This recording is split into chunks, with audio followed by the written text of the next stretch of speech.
Don't forget to like and subscribe to stay up to date and help the channel grow. We really appreciate you spending some time with us today. And now, on with the show.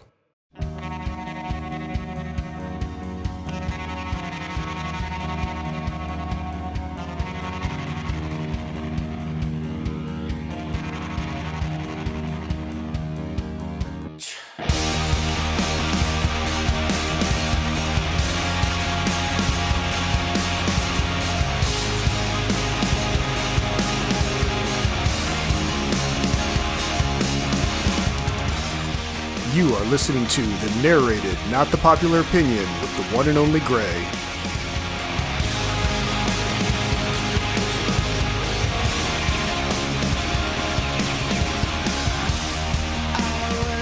Greetings, opinion nerds. It is I, the one they call Gray, and today we're looking at the excess of excellence that is John Wick Chapter 4 on this random act of opinion coming up right now.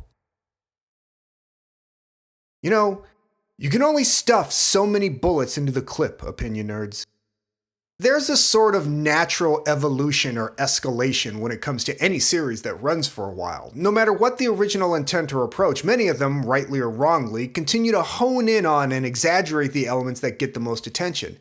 Situations become more extreme, the gags become bigger, the plot's more convoluted. A character that was a little silly at the start becomes a clown by the end, and where their presence used to serve as a fun little punctuation, they come to dominate the material. On the surface, it functions as an attempt to give the audience more of the thing they want, and all that seems like a great idea. But in the process of giving people what they appear to want, it becomes easy to lose sight of the qualities that drew them to the series in the first place. Sometimes a cynical ploy to play on the audience, sometimes a sincere attempt to reward them for their long-term investment. There is a point where it becomes valuable to step back and ask if there's a limit to be reached before you have too much of a good thing.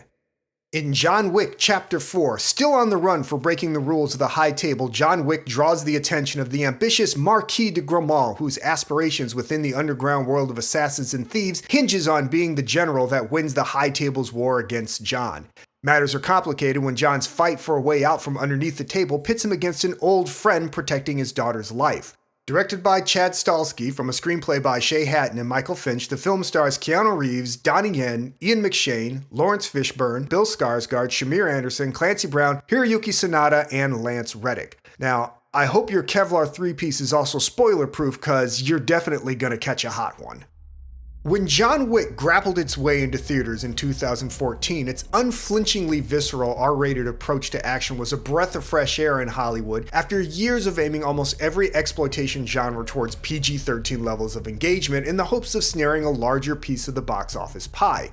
A simple revenge story carried on the back of a fairly straightforward plot left the film a lot of space for an action experience that included some of the most intricate and elaborate stunt work assembled for a single film. Director Stahelski, a veteran stunt performer and coordinator who doubled for Keanu Reeves on the Matrix films, worked with the star who wanted to do as much of the stunt work as he possibly could, including driving and advanced weapons handling.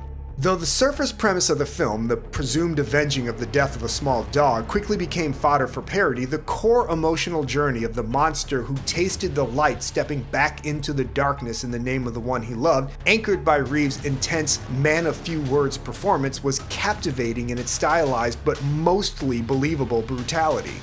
The film's success brought the inevitable sequels, along with their inevitable upping of the cinematic ante, increasing the spectacle and pushing the material to almost cartoonish new heights, blurring the lines between the language of film, comic books, and video games. Director Stahelski put his visual ambitions on full display in the sequel, separating from uncredited co-director David Leitch and cinematographer Jonathan Sella and partnering up with director of photography Dan Lautzen.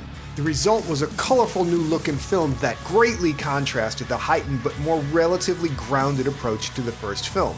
The sequels also greatly expanded on the world of John Wick, introducing new concepts that increase the scope of the world while offering very little in terms of any understanding of how any of it actually works.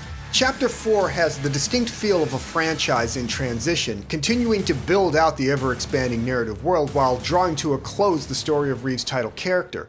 The film introduces 3 new characters in Donnie Yen's Kane, a blind assassin who made a deal to protect the life of his daughter that keeps him in grudging servitude to the High Table, Rina Sawayama's Akira, who watched as Kane killed her father, and Shamir Anderson's Nobody, who through the course of the film comes to learn that there are more important things in the world than money.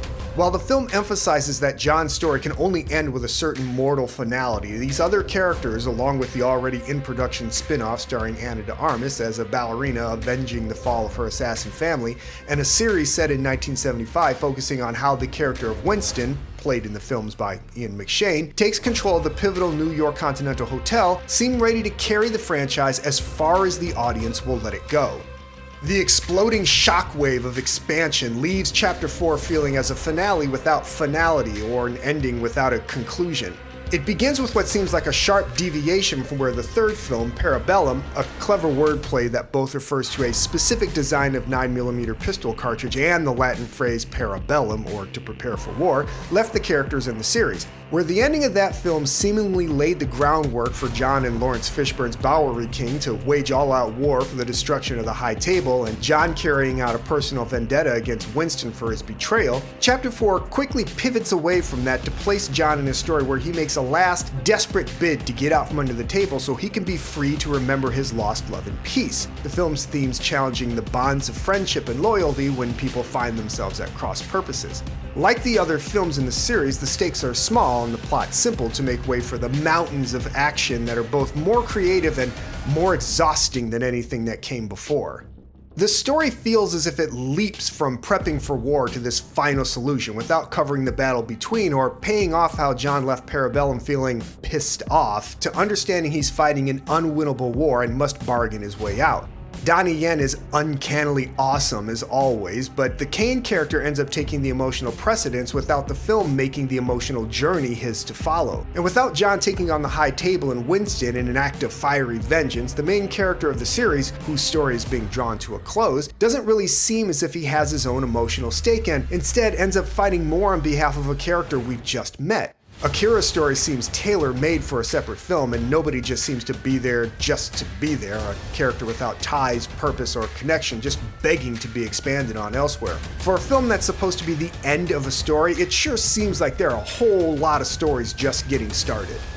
Being of few words, John Wick has always been about action, and this film continues to deliver top-notch material from start to finish. As with the other films, what you're going to get is some of the best designed, staged, performed, and presented action of any film in the last 20 years. It's an absolutely pummeling array of set pieces that cover just about every non-fantasy type of action you could think of, from a shootout on horseback, to a car battle around the Arc de Triomphe, to an old-fashioned pistol duel at 30 paces. This is what you came to see, and this is where director Stalsky, Reeves, all the stunt coordinators, and the almost 100 performers, including those previously mentioned, along with martial arts film legend Scott Adkins as an overweight German gambler, really shine. And in case anyone thinks it's easy to just string these scenes together like an extended demo reel, you could not be further from the truth. It takes a lot of skillful writing to set up a sequence of events that feel organic, necessary, have an arc of escalation, and are unique from one another. But whatever the action scenes have in terms of creativity and entertainment individually, the relentless weight of them threatens to unbalance the film as a whole. A film experience is the sum of its parts, and while the emphasis is certainly on the action experience, that action still needs to serve as a story, otherwise it is little more than a stunt reel. Director Stalsky is quoted as saying the film was cut down from 225 minutes to 169 minutes. That's almost an hour's worth of material. And while it's impossible to know what was removed at this point, it's a pretty good bet that for a film built as an action vehicle, there weren't a lot of major set pieces removed. This means, like many films, the majority of the substantive cuts were to the scenes that told the story, and it's the story that gives the action meaning and purpose. The action sequences are meant to be an exhausting physical trial, their length pushing John into an ever-escalating exhaustion that the audience shares. Or at least they would if it weren't for the fact that John is the fucking Energizer Bunny of killers. Taking out the number of scenes that don't directly feature John, the ones that do seem to go on almost to the point of repetition, with at least some of the purposeful humor in it being diminished by the length and frequency of the gags. Though the action doesn't quite reach the level of a Bugs and Daffy tete-a-tete, it does push believability well beyond the limits the first film established. The series as a whole feels like two separate worlds linked by an idea, the relatively grounded world of the first film and the ever-expanding fantasy narrative of the second film and beyond. Bulletproof suits changed the nature of gun battles, and the incredible amounts of physical punishment the character was able to endure completely altered the series' sense of stakes, while the structure of each film began to resemble a video game where John has to battle his way through levels and side quests until he reaches the end stage and the final boss. Chapter 4 somewhat switches that up by pushing John, and the audience, to the limits of tolerance before pulling all the way back to a more emotional finale with a smaller climax. And while the climax itself is effectively engaging, it only comes after a certain mundanity has set in from the action overload that immediately precedes it. The answer to the question of how you outdo what's come before seems to be throwing more bad guys at the hero and having him shoot or punch or beat them with nunchaku more times each time. The answer became excess and fatigue, and the new question becomes what kind of effect that ends up having on the emotional stakes of the film when the toll isn't rendered on the characters in a convincing enough manner to sustain drama. So I guess I'll just go ahead and be that weirdo outlier that will say they didn't find the film an entirely satisfying experience. I find myself wishing to satisfy my own taste that either the film was shorter and punchier with the feel of a boulder rolling downhill, or if longer, to have more dramatic material punctuated by the shorter and punchier action scenes. Getting into the plot of Chapter 4 feels like it skipped over a whole other film, and that took me a little while to get past, and I never really got on board with what it was John was actually fighting for. I understood where he was at the end of the third film, but it doesn't feel to me that Chapter 4 is really a solid follow-up to that. This is why I gravitated more towards Kane's story. As surface-level thin as it was, at least it was something compelling. It's strange that it feels like a knock against the film to find yourself invested in a story that's still in the film, but seeing as I came back for the story of John Wick, it's hard for me to be totally thrilled about it. I guess my issue is that somewhere along the way, the series seemed like it stopped being as much about the story of John Wick as it was the world of John Wick, and I'm not sure how I feel about that. Don't get me wrong, I clapped along with everyone else at the film's climax and felt what I have to assume is the same sense of totally not buying it at the end. I was in it as much as I could be, and I really believe myself to be on the upside of the experience. But the series' seeming disconnect from any sense of reality, like the aforementioned gunfight around a French national monument managing to not attract the attention of the authorities, and a life or death struggle in the middle of a crowded nightclub getting barely a notice as if they were existing on a different physical plane, along with its ever-increasing anime-like theatrical aesthetic, pushes the action further into the realm of pure exploitation than I would prefer. Not more than necessary, and not beyond the realm of good taste. This is just a matter of preference. Now, my not being totally satisfied with the film doesn't mean I didn't enjoy it. One might say that my expectations weren't met, though I hope you can trust when I say that I didn't go in with any.